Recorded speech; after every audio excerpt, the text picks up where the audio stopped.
Salut Casablanca, abonnez-vous et likez la chaîne pour tout savoir sur le Madrid. Dans cette vidéo, nous avons 3 nouvelles sur notre club adoré. Commençons par la première. Arda Güler est arrivé au Real Madrid comme l'une des plus grandes promesses du football européen, un joueur avec un talent différentiel capable de faire la différence grâce à sa vision du jeu, ses dribbles et sa précision dans les passes. Depuis son arrivée, les supporters madrilènes ont vu en lui un footballeur spécial, quelqu'un avec la capacité de devenir une référence au club à long terme. Cependant, sa première saison n'a pas été facile. Les blessures l'ont éloigné des terrains pendant plusieurs mois, et lorsqu'il était disponible, la concurrence au sein de l'équipe l'a empêché d'obtenir les minutes dont tout jeune talent a besoin pour continuer à se développer. Dans ce contexte, des rumeurs ont émergé sur un possible prêt pour qu'il gagne de l'expérience dans un autre club. Le RB Leipzig est souvent mentionné comme une destination attrayante, mais est-ce vraiment la meilleure option ? Du point de vue madrilène, prêter Güler serait une erreur qui pourrait affecter sa progression et la planification sportive future du club. Le Real Madrid n'est pas un club formateur pour d'autres équipes, ni un club qui doit prêter ses talents pour que d'autres les développent. Si Güler a été recruté, c'est parce que le club pensait qu'il avait la qualité et la mentalité pour réussir au Santiago Bernabéu. Alors, si cette confiance existait au moment de son recrutement, pourquoi douter maintenant de sa capacité à progresser au sein de l'équipe ? Si le problème est le manque de temps de jeu, la solution doit être trouvée au sein de l'effectif, pas en dehors. L'histoire récente du Real Madrid a montré que les jeunes peuvent se faire une place s'ils reçoivent confiance et continuité. Vinicius et Rodrigo sont arrivés comme des projets à long terme, mais après un processus d'adaptation et avec la confiance du staff technique, ils sont devenus des joueurs essentiels pour l'équipe. Fede Valverde a également dû se battre pour sa place, et aujourd'hui, il est indiscutable. Pourquoi Güler ne pourrait-il pas suivre le même chemin ? Le prêter signifierait perdre le contrôle de son évolution et mettre en danger son intégration dans le projet du Real Madrid. Lorsqu'un joueur part en prêt, son développement est conditionné par des facteurs externes, la philosophie de l'équipe dans laquelle il joue, le style de jeu, la confiance de l'entraîneur, l'adaptation au pays et à la ligue. Rien ne garantit qu'il obtiendra les minutes dont il a besoin au RB Leipzig ou dans n'importe quel autre club. De plus, la Bundesliga est une ligue très physique et exigeante, ce qui pourrait représenter un nouveau défi d'adaptation pour un footballeur qui n'a pas encore eu de continuité dans le football espagnol. Que se passerait-il si, malgré le prêt, il ne parvenait pas à s'imposer comme titulaire dans un autre club ? Il perdrait une année clé de sa formation sans la garantie de revenir en meilleures conditions. Mais le plus gros problème d'un prêt n'est pas seulement l'incertitude sur ses performances, mais aussi le message envoyé au joueur lui-même. Le prêté pourrait lui faire sentir que le club ne lui fait pas confiance à court terme, ce qui affecterait son moral et son sentiment d'appartenance. Arda Güler a montré dès le premier jour son enthousiasme à réussir au Real Madrid. Non seulement il a choisi de rejoindre le club blanc alors qu'il avait d'autres offres intéressantes, mais il a également démontré son engagement à chaque entraînement, attendant patiemment son opportunité. Quel signal le Real Madrid enverrait-il s'il décidait de le prêter lors de sa première année ? Un jeune footballeur a besoin de sentir le soutien du club, et l'envoyer dans une autre équipe pourrait le faire douter de son avenir au Bernabéu. Il existe de multiples exemples de joueurs talentueux qui ont été prêtés et qui n'ont jamais réussi à s'imposer au Real Madrid après leur retour. Martin Degar est l'un des cas les plus récents. Après plusieurs prêts en Hollande et en Angleterre, le Norvégien n'a jamais trouvé sa place dans l'équipe et a fini par être vendu.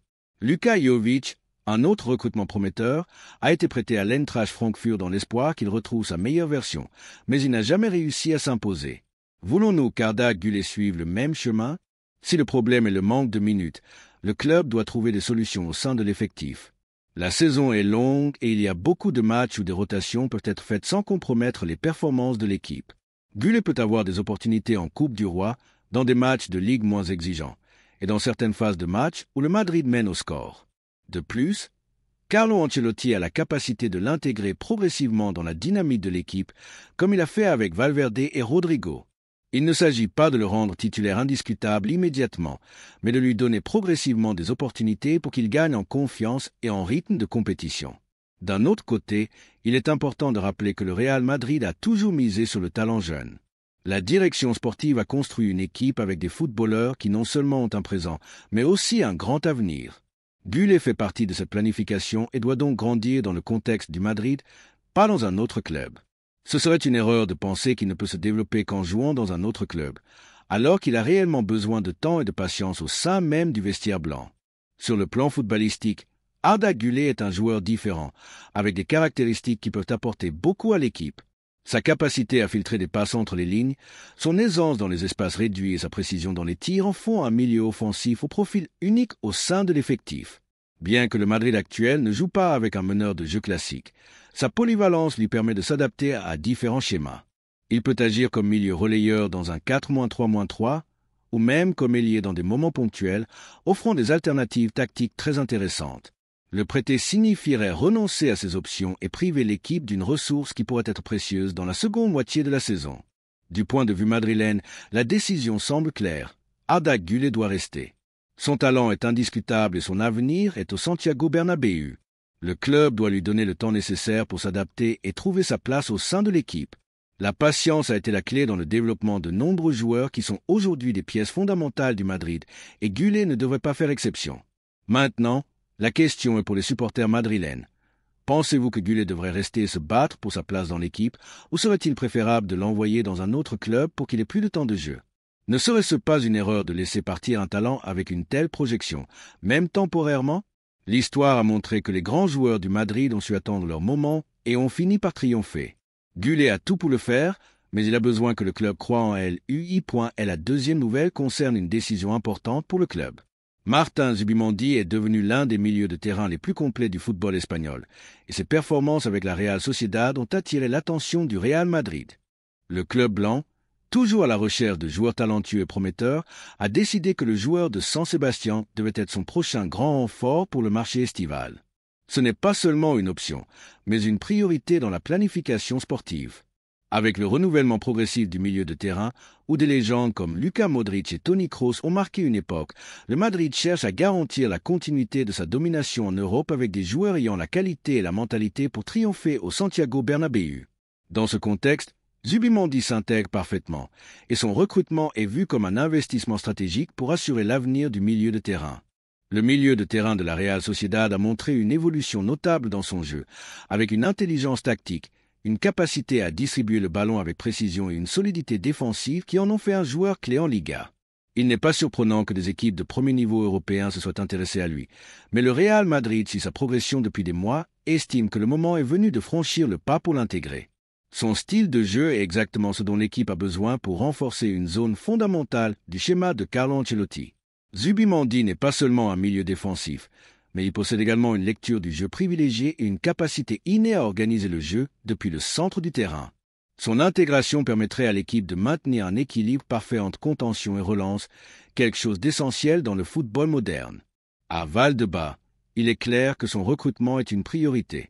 La direction sportive, dirigée par Florentino Pérez et José Ángel Sánchez, voit en Zubimendi le successeur idéal de Casemiro dans ce rôle de milieu défensif avec déploiement, récupération et précision dans la relance. Bien que Camavinga ait montré qu'il est un joueur important dans l'effectif, l'arrivée du joueur de San Sebastián ajouterait une variante tactique de grande valeur, permettant à l'équipe de disposer de plus d'options pour faire tourner et éviter les surcharges physiques dans une saison exigeante, avec le Madrid toujours en lice pour tous les titres. Avoir de la profondeur au milieu de terrain est une nécessité, et Zubimendi pourrait être la pièce clé pour la garantir. Cependant, la Real Sociedad ne facilitera pas son départ. Le club basque est conscient de la qualité de son joueur et a donc blindé son contrat avec une clause de résiliation élevée. Mais à la Casablanca, il y a pleine confiance que le transfert peut se concrétiser. La volonté du joueur jouera un rôle fondamental dans l'opération, et selon diverses informations, Zubimendi verrait d'un très bon œil la possibilité de porter le maillot du Madrid. Il sait que rejoindre le plus grand club du monde est une étape naturelle dans sa carrière et que, sous la direction d'Ancelotti, il aurait l'environnement idéal pour continuer à grandir et à évoluer. La stratégie du Real Madrid sera claire. Négocier avec la Real Sociedad et parvenir à un accord bénéfique pour les deux parties. Bien que le club basque puisse tenter de retenir sa star, la réalité est que peu d'institutions peuvent égaler la capacité du Madrid à attirer des joueurs d'élite. De plus, Zubimendi aura le dernier mot. S'il souhaite faire le saut, il sera difficile pour la Real de le retenir beaucoup plus longtemps. Le Madrid a déjà démontré à plusieurs reprises que lorsqu'un joueur veut faire partie de son projet, l'issue est généralement favorable aux Blancs. Sur le plan sportif, l'intégration de Zubimendi renforcerait un effectif qui est déjà de premier niveau, mais qui doit continuer à se renouveler pour rester au sommet du football mondial.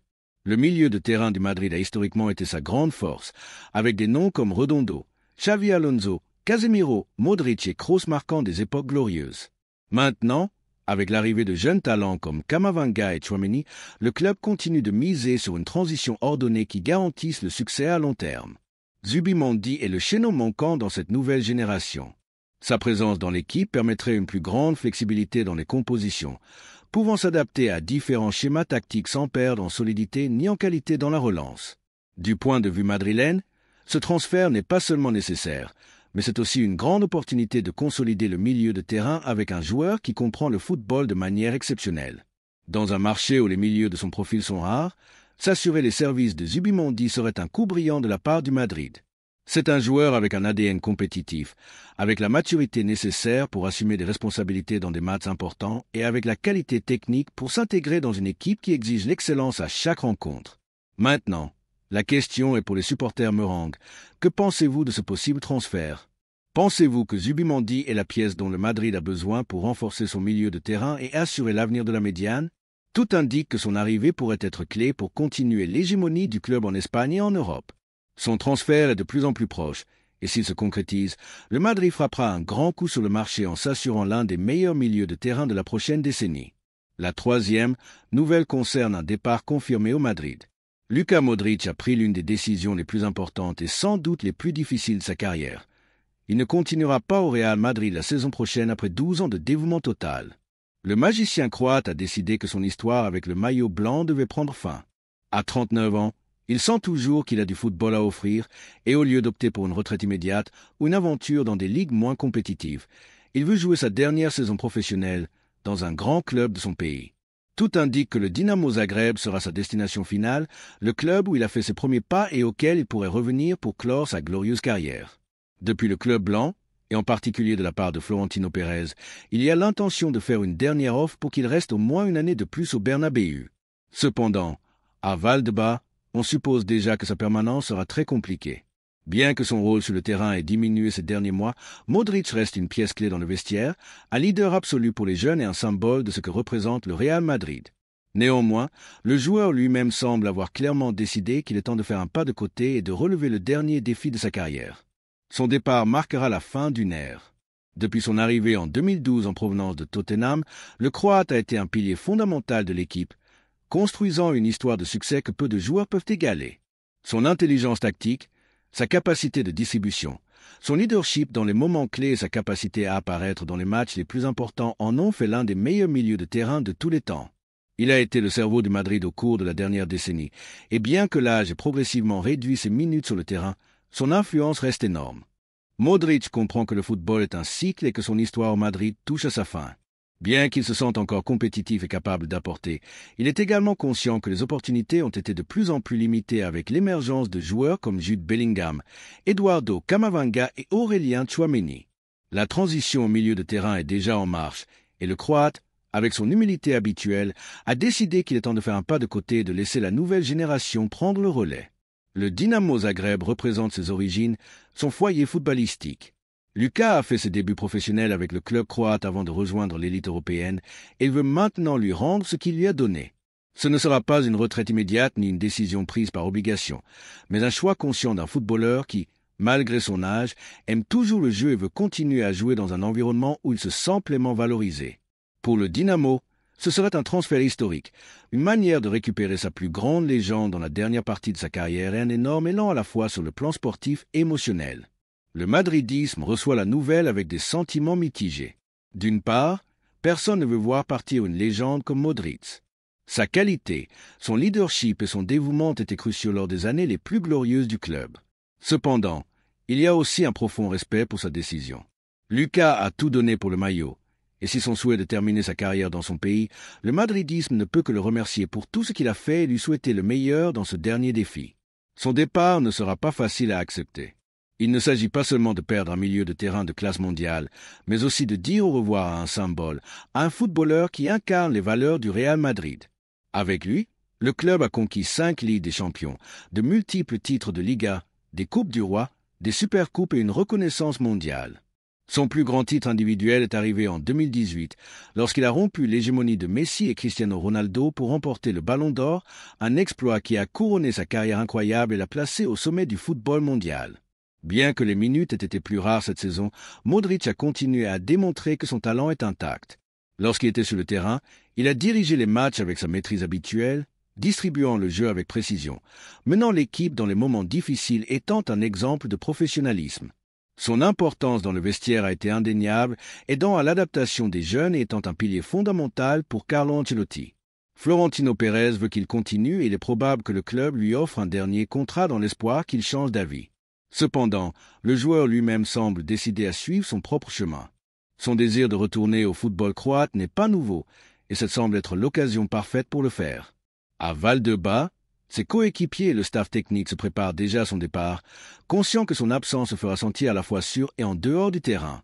Maintenant, la question est pour les supporters madrilènes. Que pensez-vous de cette décision? Pensez-vous que Modric devrait rester une saison de plus, ou est-ce le bon moment pour lui de partir? Quelle que soit la réponse, ce qui est clair, c'est que son héritage au club est éternel. Son nom restera gravé dans l'histoire du Real Madrid aux côtés des plus grandes légendes. Un joueur irremplaçable, un footballeur qui a marqué une époque et laissé son empreinte dans l'histoire du football. Part du Real Madrid, mais son histoire avec le club ne s'arrêtera jamais. Il sera rappelé comme l'un des plus grands, un joueur qui a tout donné pour le maillot et qui, lorsque le moment de partir est venu, l'a fait avec la dignité et le respect qui l'ont toujours caractérisé.